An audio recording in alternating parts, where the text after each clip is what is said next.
So this morning we continue our series, Gods at War. So, so far, what we've looked at was, the gods of pleasure the first week. The gods of entertainment, the gods of sex, the gods of food. A couple weeks ago we looked at the gods of love. Really, what it meant to put somebody in God's place and to set us and that other person both up for disappointment because none of us are meant or created or capable of being God. Last week we looked at the gods of money. I think we probably agreed mostly this is going to be God's chief rival for us here in this world today. We looked at money as being a very good thing. Just like everything else, it's a good thing. It's just that too much of it is not a good thing. And money is never created, nothing else is created to be a supreme thing.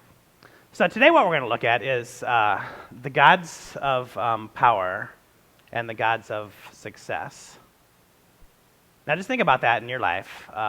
What does that look like for you? Is the God of power a competing God against Yahweh, the one who has created? Is there a need and a drive for success in our life that really becomes the main thing? Now, like pleasure, like money, like love, power and success can be very good things. I want you to hear that. There's nothing wrong with success. There is nothing wrong with power. Now, economists, they would use a phrase that's called incentives. Incentives give us incentive to be successful. So, for example, if you invented a new drug, and that drug would save people's lives, the incentive is that you'd probably make a lot of money from inventing this drug, and you would get a lot of awards because of all the lives that you saved. Say if you write a book, and this book entertained people, and this book inspired people, there is an incentive for success here. That incentive would be fame, and it would be fortune if you sold enough copies of this book. So we can see that success can be a very good thing. Power can be a very good thing. Leadership itself is essential. It's essential to families. It's essential to businesses. It's essential to governments. If you don't believe me, just watch C-SPAN right now. It appears that we have no leaders who are emerging. Just this big play for power, and we can see the negative consequences of that. Without some power, there would be chaos. Imagine if we had no government. Imagine if we had nobody with any kind of power. It would be mass chaos for us. So we know that power and success can be good things, but too much of them can be bad things, and ultimately neither of them can be supreme things. So the problem then is not that success is a bad thing. The problem is that success is not salvation.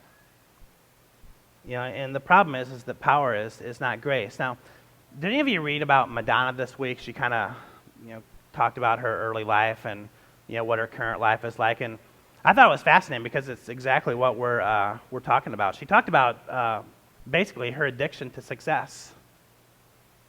Even today, she's addicted to being successful. She talked about her continued need. I mean, she was somebody a long time ago.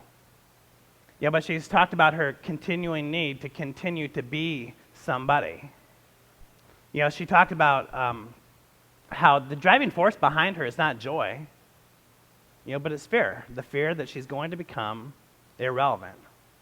The fear that she'll no longer be seen as successful. The fear that one day she'll be forgotten.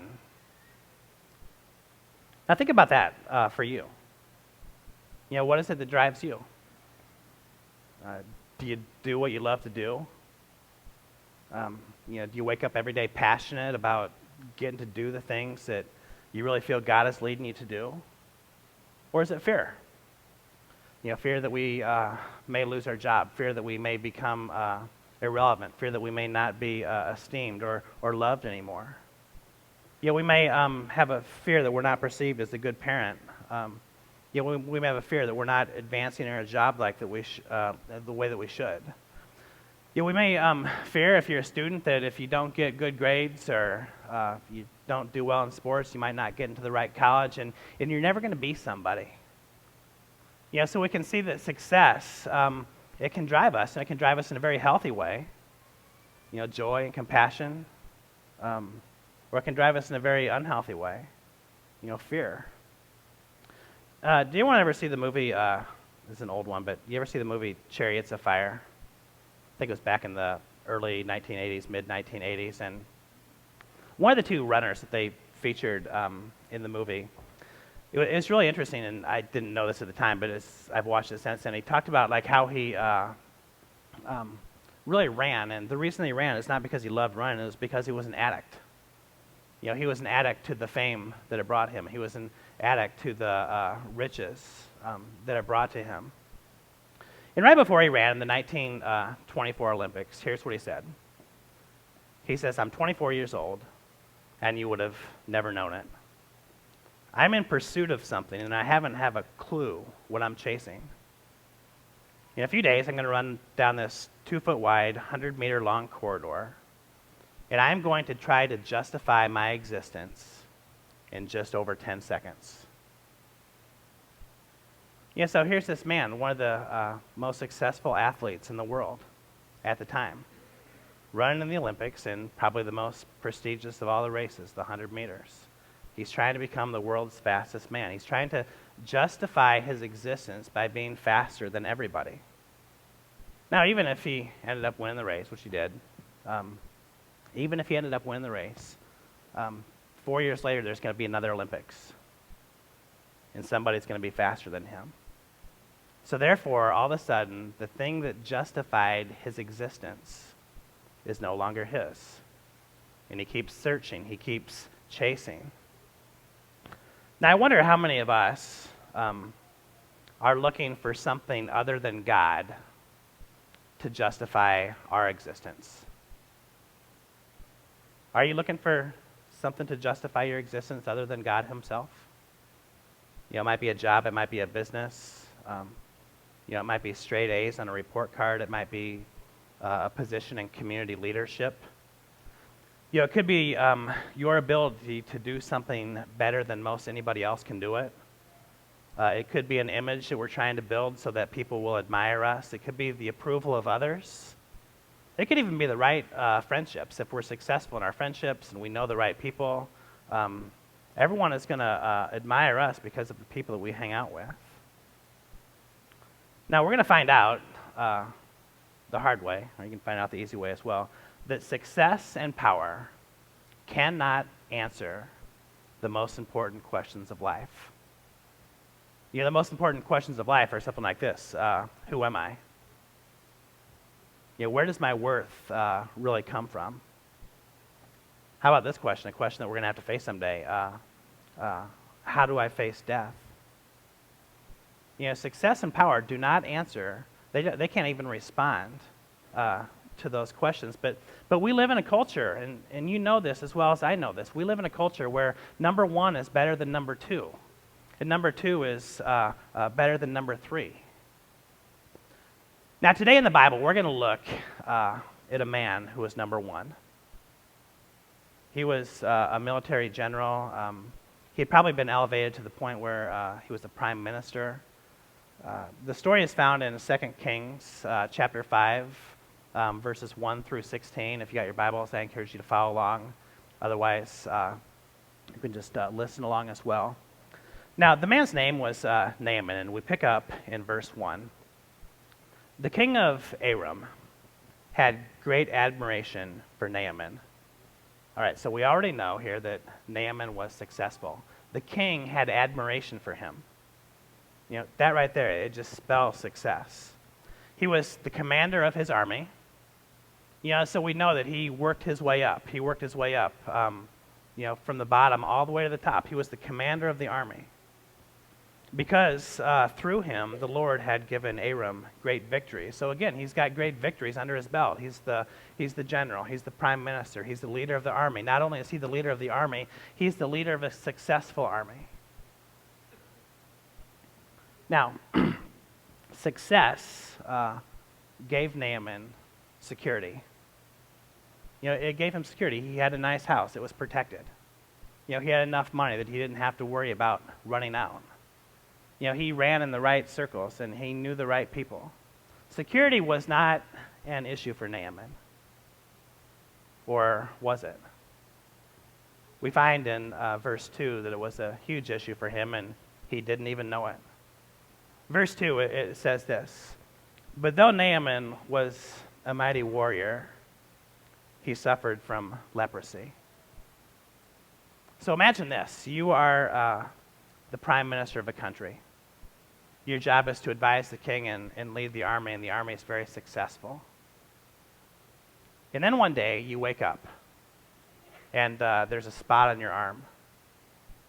At first you probably think it's a spider bite, or maybe it's a bug bite. Maybe it's just some kind of rash, and it will go away, just like all the other ones have. He goes back to his daily duties, and he wakes up the next morning and he thinks that this thing is going to go away, and it hasn't gone away. It's actually gotten a little bit bigger. At this point, he's probably still not too worried. Bumps on our skin happen all the time, and this one will go away. And he woke up the next morning and it still got bigger, but now there was a problem. There was a bump on his other hand, and there was some on his chest as well. Naaman thought, I worked so hard to get to where I am. I'm the prime minister. I'm the general. I have risked my life. I have given my life to get to this house where I am. With all the servants, with all the power, with all the control.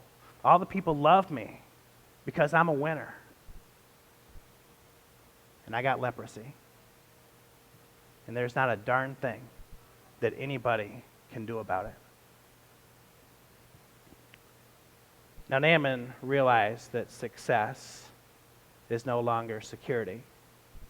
And he got this painful discovery as well that success surely isn't salvation. All his power, all his control, all his success had met its match.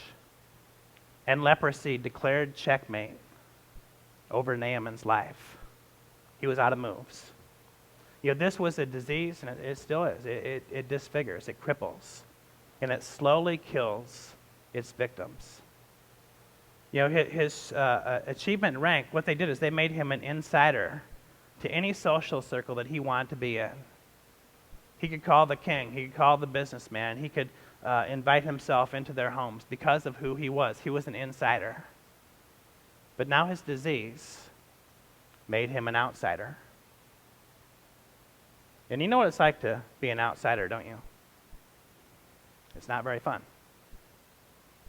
I see what this is like 5 times a week. I pick a son up at Russell Middle School, and I pick another one up at Willdale Elementary. I've waited in line long enough. I've observed the kids long enough. I can tell who the outsiders are. I can tell who the insiders are. And from your observations and from your experience that being an outsider is not a fun place to be. A lot of times we come in here and we laugh and we celebrate joy and we grow in our relationships together. What I'm about to tell you isn't funny at all. There's going to be no one laughing. One day in your life, you're going to get leprosy. Probably not the skin disease. That'd be rare that it would happen here in the United States. But you're going to get leprosy. You may get a phone call from the doctor that said that some of the tests just didn't come back quite right, and there's some issues with your spine and your brain, and you have to come back in, and you got to do it soon. One of you may have a person you love tell you that they don't love you anymore, and everything that you've worked for, everything that you built, has just been turned upside down. And even, what about if you're a parent and you got a kid, and all of a sudden that kid's life is messed up? Well, guess what? Your life is messed up too. All of a sudden now you have leprosy. You know that success and power cannot buy you security. And even if we're immune to all that stuff, there's a guy that comes into my office every couple weeks, and the staff kind of know who this guy is, and he doesn't come to church here, but he's dealing with an issue, and he and I defined what that issue was a couple weeks ago. He's a retired psychiatrist, and the issue that he's dealing with is old age. That's his leprosy. He had kids later in life, and he looked me in the eye just a couple weeks ago, and he said, Craig, the thing that I want to see is my daughter walking down the aisle, and I want to stand up in front of everybody, and I want to tell everybody that it's her mother and I that give her away. His leprosy is old age. Success promises acceptance, but in the end, it cannot deliver the promise that it is making. So Naaman, he went and he looked for acceptance in the wrong places. Now in verse 2 it says, at this time, the Aramean raiders had invaded the land of Israel. And among their captives was a girl who had been given to Naaman's wife as a maid. One day the girl said to her mistress, and so this is basically what she's saying to Naaman's servant, this little girl that they had captured. I wish my master would go see the prophet in Samaria. He would heal him of his leprosy. So Naaman went to the king, and he told the king what the young girl from Israel had said. Go and visit the prophet, the king of Aram said. I will send him a letter of introduction for you to take to the king of Israel. So Naaman started out carrying gifts of 750 pounds of silver, 150 pounds of gold, and 10 sets of clothing. The letter to the king of Israel said, with this letter I present my servant Naaman, and I want you to heal him of his leprosy. So what Naaman did here is he was searching for healing. He was searching for redemption in all the wrong places. Yeah, I was listening to a song on a CD that a friend gave me a couple years ago. I just had it in my car, and it was like, time to go to disc number 4. And one of the songs on there, it had these lyrics, and it's not a Christian song, but it had these lyrics that have really haunted me since I've heard it, and I was thinking about it a lot this week with this sermon. The song says, you're going to bring your own redemption when you come. And that's what Naaman tried to do here. He tried to bring his own redemption. He says, I've been successful all my life. I got money, I got power, I know the right people. So what he did is he loaded up his chariot with all this money and this letter of recommendation from this king and these clothes that someone had made. And he's going to go give these to the king because that's what successful people do.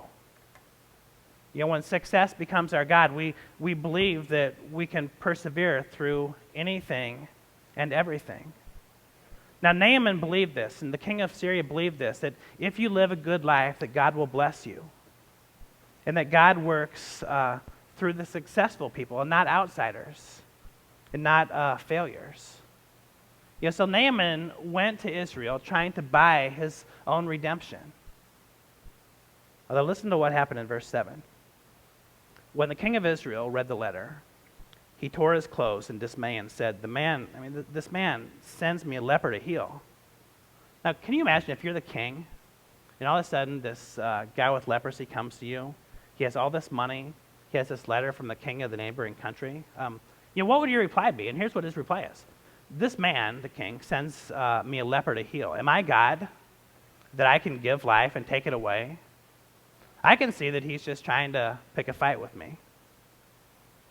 Now, the king of Israel knew something here that the king of Syria and Naaman did not know. That God of Israel is different. Kings can't command him. God can't be controlled. God can't be put on a leash. God can't be bought.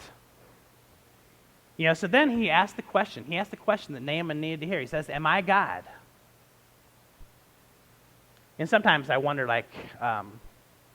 therapists or doctors or those who, specialize in, the abuse of, addicts, or even someone like our friend Dale Carter. I believe that they have to ask the other people sometimes this question: am I God? You've come to me. Can I heal you? Sometimes we can, but many times we can't. There are some things that only God can do, and that is what Naaman discovered.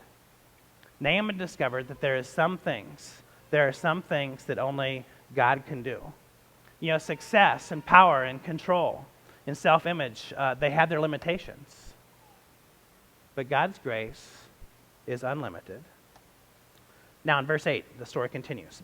But when Elisha, the man of God, heard that the king of Israel had torn his clothes in dismay, he sent this message to him.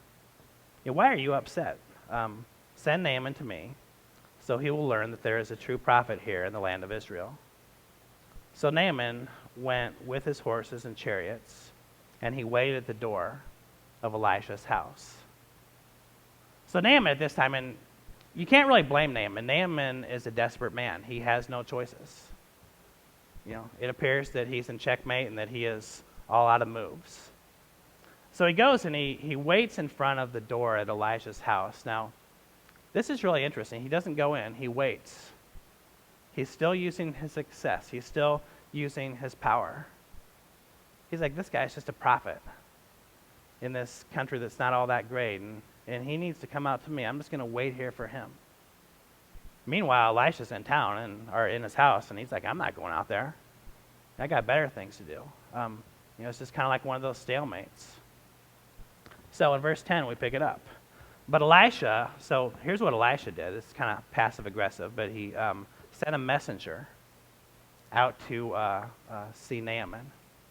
Imagine if the president had come to your house and he needed something.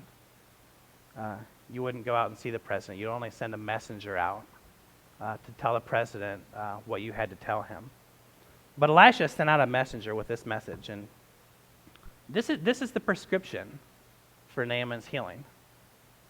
Go and wash yourself 7 times in the Jordan River. Then your skin will be restored, and you'll be healed of your leprosy. Okay, can you imagine Naaman hearing that? Okay, I've worked my tail off to become the leader of this army. We're the most powerful country in the world. I'm a wealthy man. This guy won't even come out and see me. And then he sends this bizarre message that I should go dip in this muddy little miserable creek 7 times and I'm going to get better. These people are just messing with me. I can guarantee you that's what Naaman's saying, and we find out what he says in verse 11. But Naaman became angry and stalked away. I thought he would certainly come out to meet me, he said. I expected him to wave his hand over me and over the leprosy and call on the name of the Lord, his God, to heal me. Aren't the rivers of Damascus, the Abana, the far better rivers than any river in Israel? Why shouldn't I wash in them and be healed? So Naaman turned away and left in a rage. So it's like Naaman was from Iowa, and all of a sudden he has to come to central Nebraska to find a prophet. And the prophet tells him to dip himself into the Platte River 7 times. And Naaman is saying, we got the Mississippi River and the Missouri River in my own land. And you want me to dip myself into this muddy, miserable creek 7 times and I'll get better?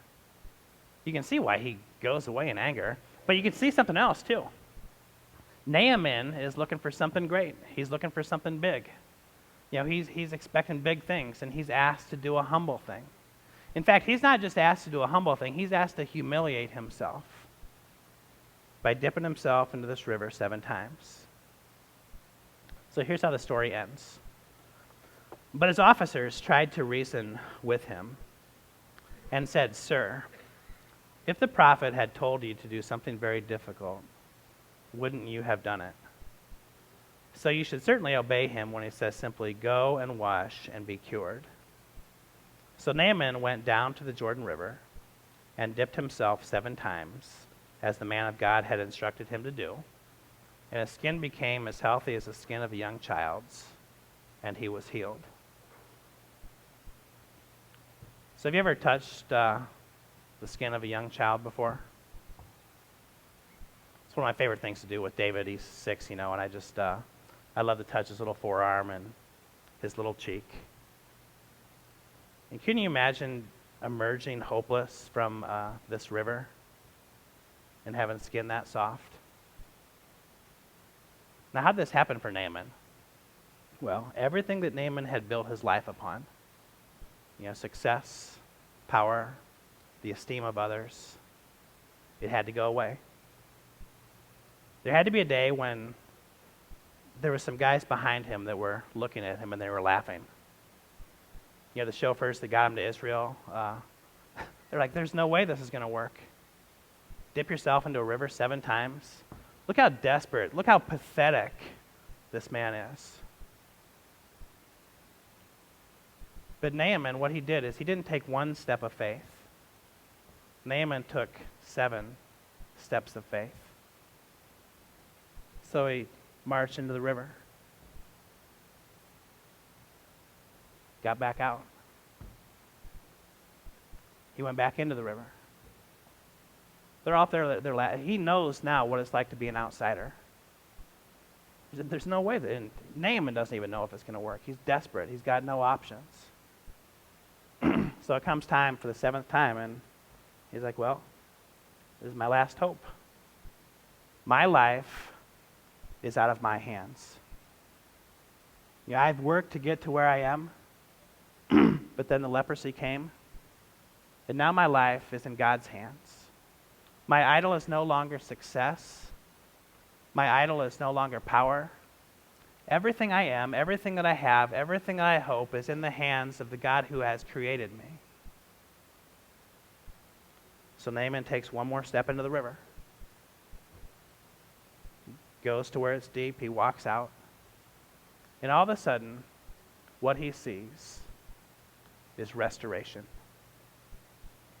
He has experienced the grace of God like he could have never experienced it had this not happened to him. Now I want you to think about your leprosy.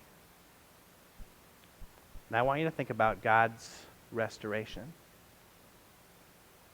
You know, your leprosy might be that you're broken. It might be that you're sick.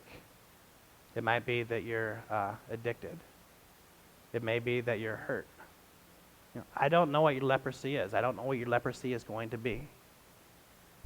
But I want you to remember, there was a day that God asked Naaman, not just for humility. What he asked Naaman for was humiliation. And Naaman was willing to put his pride aside. He was willing to put all the success of the world aside and put his hands completely into the hands of a God who loves him. So let's go to God and let us pray.